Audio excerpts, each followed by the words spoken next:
जय हिंद।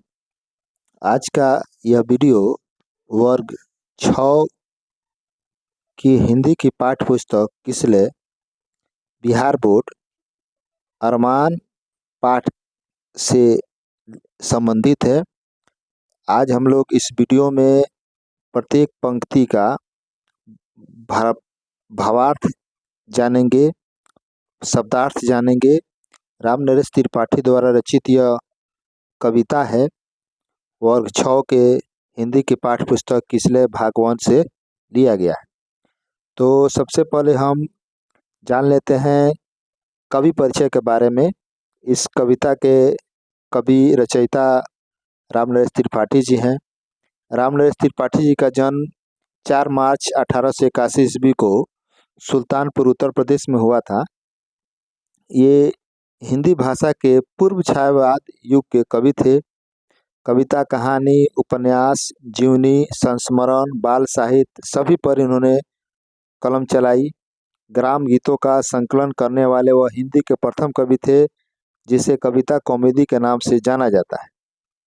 बा और बापू उनके द्वारा लिखा गया हिंदी का पहला एकांकी नाटक है। इनकी मृत्यु 16 जनवरी 1962 ईस्वी को हो गई। यह था संक्षिप्त में कवि परिचय। अब हम लोग प्रत्येक पंक्ति का भावार्थ पूरे विस्तार के साथ जानने का प्रयास करेंगे। तो चलिए शुरू करते हैं। उससे पहले आपसे बंधुओं से एक छोटा सा आग्रह है कि यदि आप हमारे चैनल पर नए हैं तो हमारे चैनल को सब्सक्राइब कीजिए और बेल आइकन दबाना न भूलें। तो पहली पंक्ति है, कुल इसमें 4 पंक्तियां हैं। 1 2 3 4 5 सॉरी कुल माफ कीजिएगा, इस अरमान कविता में कुल 5 पंक्तियां हैं। पहली पंक्ति है शौक यही अरमान यही हम कुछ करके दिखलाएंगे, मरने वाली दुनिया में हम अमरों में नाम लिखाएंगे। पहली पंक्ति है। तो इसका भावार्थ इस प्रकार है। प्रस्तुत पंक्ति हिंदी की पाठ्य पुस्तक किसले वर्ग 6 भाग 1 कविता अरमान से लिया गया है, जिसके कवि का नाम राम नरेश त्रिपाठी जी है। प्रस्तुत पंक्ति में कवि का कहना है कि है शौक यही अरमान यही, अर्थात कवि का कहना है कि हमें इस बात की इच्छा है और हमारी रुचि भी यही है। दुनिया में बहुत लोग हैं, लेकिन इनमें से बहुत ही कम लोग होते हैं जिन्हें पूरी दुनिया जान पाती है, जिन्हें पहचान पाती है शौक यही अरमान यही हम कुछ करके दिखलाएंगे, मरने वाली दुनिया में हम अमरों में नाम लिखवाएंगे। कवि का कहना है कि कुछ लोग ऐसे भी होते हैं जो मरकर भी अमर होते हैं। उनका नाम चांद सितारों के समान चमकता रहता है।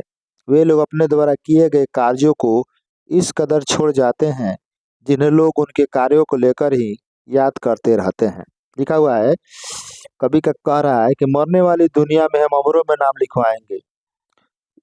कुछ लोग ऐसे भी होते हैं जिन्हें वर्षों सदियों तक याद किया जाता है। अतः हम कवि कह रहा है कि है शौक यही अरमान है, अर्थात हमारी भी इच्छा है, हमारी भी शौक है कि हम इस संसार में ऐसा काम करेंगे, ऐसा काम करके जाएंगे कि हमारा नाम भी अमरों में लिखा जाएगा। मरने वाली दुनिया में हम अमरों में नाम लिखवाएंगे, अर्थात कवि का कहना है कि हमारी भी इच्छा है, हमारी भी शौक है कि हम इस संसार में ऐसा काम करके जाएंगे कि हमारा भी नाम अमरों में लिखा जाएगा। एक बार फिर यह समझ लेते हैं शुरू से। प्रस्तुत पंक्ति क्या है शौक यही अरमान यही हम कुछ करके दिखलाएंगे, मरने वाली दुनिया में हम अमरों में नाम लिखवाएंगे। ये 4 पंक्ति का भावार्थ इस प्रकार हम आपको बता रहे हैं। प्रस्तुत पंक्ति में कवि का कहना है कि हमें इस बात की इच्छा है और हमारी रुचि भी यही है। दुनिया में बहुत लोग हैं, लेकिन इनमें से बहुत ही कम लोग होते हैं जिन्हें पूरी दुनिया जान पाती है, जिन्हें पहचान पाती है। कुछ लोग ऐसे भी होते हैं जो मरकर भी अमर होते हैं। उनका नाम चांद सितारों के समान चमकता रहता है। वे लोग अपने द्वारा किए गए कार्यों को इस कदर छोड़ जाते हैं जिन्हें लोग उनके कार्यों को लेकर ही याद करते रहते हैं। लोग उन्हें वर्षों सदियों तक याद करते रहते हैं। हमारी भी इच्छा है कि, हमारी भी शौक है कि हम इस संसार में ऐसा काम करके जाएंगे कि हमारा भी नाम उन अमरों में लिखा जाएगा। अब आते हैं दूसरी पंक्ति पर। ये दूसरी पंक्ति, जो लोग गरीब भिखारी हैं, जिन पर न किसी की छाया है, हम उनको गले लगाएंगे, हम उनको सुखी बनाएंगे। प्रस्तुत पंक्तियाँ राम नरेश त्रिपाठी जी द्वारा रचित कविता अरमान से शीर्षक कविता से उद्धृत है। इनमें कवि ने अपना हृदय उद्गार प्रकट किया है। कवि का कह रहा है, जो लोग गरीब भिखारी है, जिन पर न किसी की छाया है। कवि का कहना है कि वह वैसे व्यक्तियों को गले लगाना चाहता है, जो लोग गरीब भिखारी हैं, जिन पर न किसी की छाया है, हम उनको गले लगाएंगे, हम उनको सुखी बनाएंगे। कवि कह रहा है कि हम उनको गले लगाएंगे जो सदियों से उपेक्षित, असहाय तथा गरीबी की मार से पीड़ित, दुखित तथा हताश है। वह ऐसे लोगों को सुखी बनाने का निर्णय इसलिए करता है क्योंकि ऐसे लोगों के विकास के बिना देश का विकास नहीं हो सकता है। देश का विकास तभी संभव है जब सबको समान अवसर मिले। समानता, मातृत्व तथा सहिष्णुता की भावना का विकास हो। कवि के कहने का भाव है कि गरीबों एवं असहायों के उत्थान के बिना हमारी शक्ति बढ़ नहीं सकती। इसलिए हम उन लोगों को ऊपर उठाने का प्रयास करें जो निर्धन एवं असहाय है। कवि कह रहा है, जो लोग गरीब भिखारी, जिन पर किसी की छाया है, हम उनको गले लगाएंगे, हम उनको सुखी बनाएंगे। अर्थात कवि उन लोगों को ऊपर उठाने का प्रयास कर रहा है जो निर्धन एवं असहाय है। अतः सुखमय समतापूर्ण समाज की स्थापना के लिए कविता में गरीबों को गले लगाने एवं सुखी बनाने की बात की गई है। एक बार और समझ लेते हैं। जो लोग गरीब भिखारी हैं, जिन पर न किसी की छाया है, हम उनको गले लगाएंगे, हम उनको सुखी बनाएंगे। प्रस्तुत पंक्तियाँ राम नरेश त्रिपाठी द्वारा रचित कविता अरमान से कविता से उद्धृत है। इसमें कवि ने अपना हृदय उद्गार प्रकट किया है। कवि का कहना है कि हम वैसे व्यक्तियों को गले लगाना चाहते हैं जिन पर जो सदियों से उपेक्षित, असहाय तथा गरीबी की मार से पीड़ित, दुखी तथा हताश है। वह ऐसे लोगों को सुखी बनाने का निर्णय इसलिए करता है क्योंकि ऐसे लोगों के विकास के बिना देश का विकास नहीं हो सकता है। देश का विकास तभी संभव है जब सबको समान अवसर मिले। समानता, मातृत्व तथा सहिष्णुता की भावना का विकास हो। कवि के कहने का भाव है कि गरीबों एवं असहायों के उत्थान के बिना हमारी शक्ति बढ़ नहीं सकती। इसलिए हम उन लोगों के ऊपर उठाने का प्रयास करें जो निर्धन एवं निसहाय है। अतः सुखमयी समतापूर्ण समाज की स्थापना के लिए कविता में गरीबों को गले लगाने एवं सुखी बनाने की बात की गई है। आगे हम देखते हैं अगली पंक्ति। यह है अगली पंक्ति। जो लोग हार कर बैठे हैं, उम्मीद मार कर बैठे हैं, हम उनके बुझे दिमागों में फिर से उत्साह जगाएंगे। अब देखिए प्रस्तुत पंक्ति में कवि क्या कह रहा है। जो लोग हार कर बैठे हैं, उम्मीद मार कर बैठे हैं, हम उनके बुझे दिमागों में फिर से उत्साह जाएंगे। प्रस्तुत पंक्ति में कवि का कहना है कि समाज में कुछ ऐसे लोग हैं जो जीवन से निराश, हतोत्साहित होकर बैठे हुए हैं, हार मानकर बैठे हुए हैं। अब वे थक हार कर, मन मारकर बैठ गए हैं, उम्मीद मारकर बैठ गए हैं। वे ऐसा सोचते हैं कि उनके जीवन में अंधेरा ही अंधेरा छाया हुआ है। अतः कवि कह रहा है, हम उनके बुझे दिमागों में फिर से उत्साह जगाएंगे। कवि का कहना है कि हम उनके जीवन में व्याप्त निराशा, अंधेरा, अज्ञानता को दूर करेंगे, उनमें नई ऊर्जा, चेतना का संचार करेंगे, उनके मन में फिर से उत्साह जगाएंगे ताकि वे भी मातृभूमि के उद्धार में सहयोग दे सके। एक बार फिर से देख लेते हैं। जो लोग हार कर बैठे हैं, उम्मीद मार कर बैठे हैं, हम उनके बुझे दिमागों में फिर से उत्साह जगाएंगे। प्रस्तुत पंक्तियाँ राम नरेश त्रिपाठी द्वारा रचित कविता अरमान से उद्धृत है। इसमें कवि ने अपना हृदय उद्गार प्रकट किया है। कवि का कहना है कि जो लोग हार कर बैठे हैं, उम्मीद मार कर बैठे हैं, समाज में कुछ ऐसे लोग हैं जो जीवन से निराश, हतोत्साहित होकर बैठे हुए हैं। वे अब थक हार कर, मन मार कर बैठ गए हैं। ऐसा सोचते हैं कि उनके जीवन में अंधेरा ही अंधेरा छाया हुआ है। कवि का कहना है कि हम उनके जीवन में व्याप्त निराशा, अंधेरा, अज्ञानता को दूर करेंगे। उनमें नई ऊर्जा, चेतना का संचार करेंगे। उनके मन में फिर से उत्साह जगाएंगे ताकि वे भी मातृभूमि के उद्धार में सहयोग दे सके। समझ में आई पंक्ति? अब अगली पंक्ति में हम लोग चलते हैं। रोको मत आगे बढ़ने दो, आजादी के दीवाने हैं, हम मातृभूमि के सेवा में अपना सर्वस्व लगाएंगे।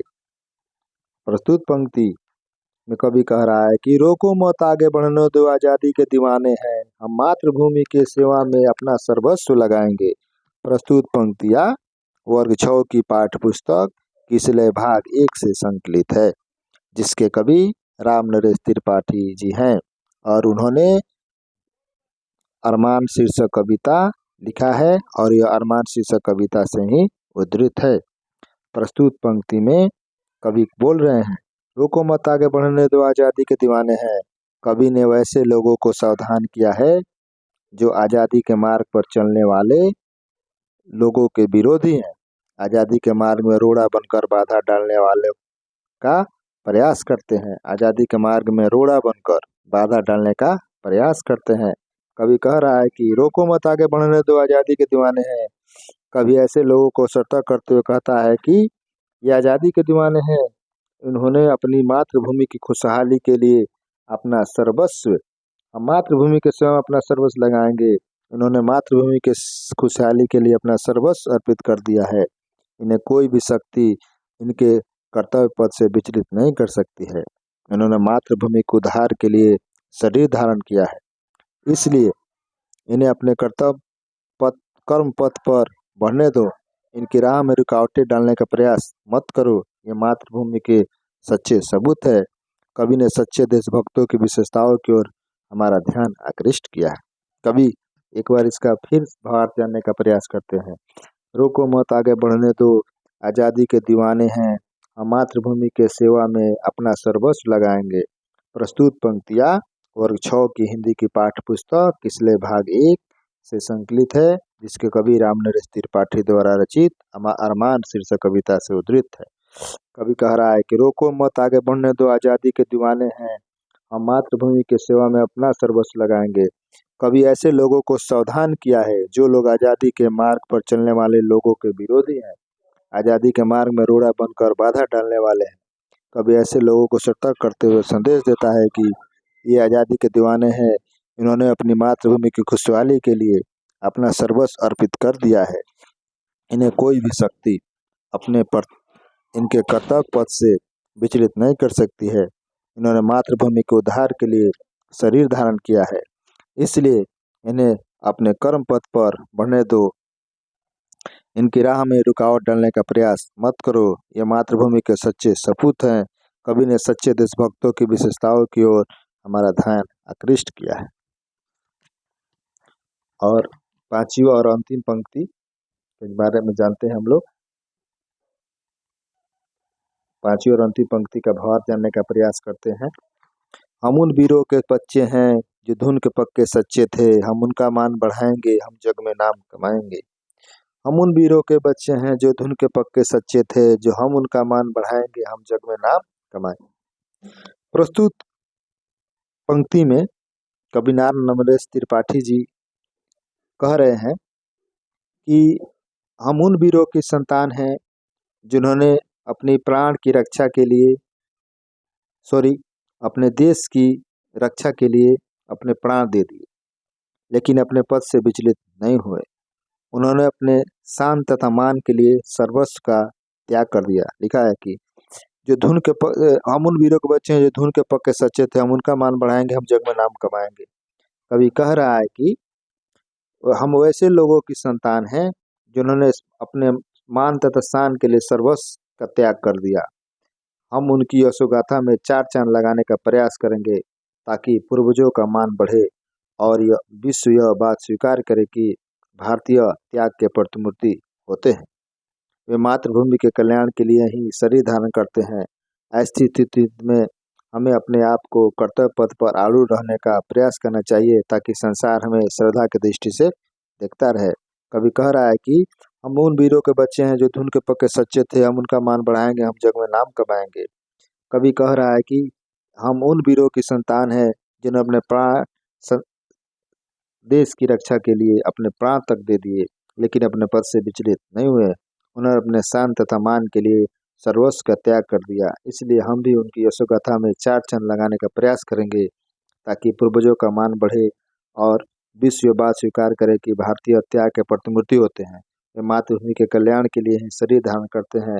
ऐसी स्थिति में हमें अपने आप को कर्तव्य पथ पर आरूढ़ रहने का प्रयास करना चाहिए, ताकि संसार हमें श्रद्धा की दृष्टि से देखता रहे। इस तरह यह पाठ समाप्त हुआ। इसके प्रश्न उत्तर भी तैयार कर रहे हैं, आपको आने वाले वीडियो में मिल जाएंगे। यदि आपका हमारा यह प्रयास अच्छा लगा हो तो वीडियो को शेयर कीजिए, लाइक कीजिए। तब तक के लिए मिलते हैं हम अगले इस पाठ के प्रश्न उत्तर में। जय हिंद, वंदे मातरम।